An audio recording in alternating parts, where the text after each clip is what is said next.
stuff like that. But it's not necessary. The thing is, in trading, there's only one thing you can rely on. And this thing isn't news. This thing isn't an indicator. This thing is price. It's what you see on the chart. That's the main thing in Forex. That's the only thing you can really understand, you can really trust. Because price really represents what happens in the market. The candlestick you see on the chart are really what happened. It's really a story. It's the war between buyers and sellers. Every single time there's a transaction, there's a buyer and there's a seller. And what you see in a candlestick is a battle that they're fighting. Who is more aggressive, the buyer or the seller?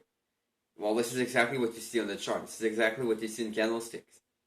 And a lot of traders are making this a lot more complicated than it seems. A lot of people are putting indicators on their chart because they believe will bring clarity. But in the end, it's not bringing clarity.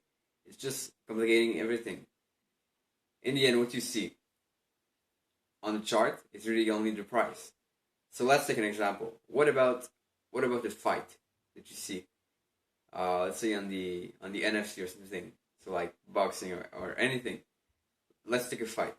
So how do you know which one is winning? Well, of course you could have some calculation and stuff like that, and try to understand who made the biggest punch or who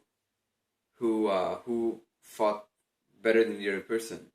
But in the end, the only real thing you can understand, the only real thing you can see that will tell you who's winning and who's losing, is the result. So who's going to be down and who's going to be up. That's the only thing that will tell you exactly who's winning. And this is the same thing that happened in trading. This is the exact same thing. What you see in the chart, or the candlesticks, are the results of the fight between buyers and sellers all the time. So if you want to see who's winning, well, look at candlestick, look at the price. What's happening with the price? Are the bear more aggressive or the bull more aggressive? And this is what will tell you exactly what to do. This is the only thing that will tell you exactly what to do. One thing for that is you have to know how to read the chart, how to interpret what you see. Because a lot of things you will see on the chart, a lot of people are going to confuse candlestick patterns with good trade setup. But you really have to understand that what you see on the chart is a whole story that you have to read.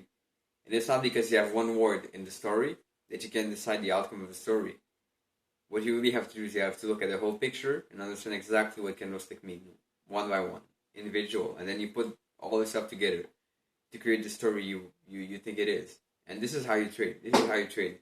It's not with indicators. It's not with calculation. It's with price, and that's it. So I hope for you guys this video was useful. It's a bit on the spot, a bit what I think about the market. I just do these videos for fun.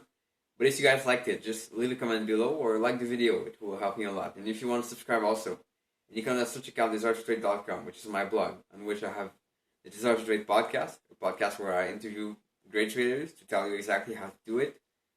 And I have a couple of good blog articles you can check out. So check this out, DesireToTRADE.com. Like the video. I will love it. I will really love it. And then subscribe to the channel if you want. I'm really looking forward to bringing more value. So that's about it. Have a nice day. Ciao.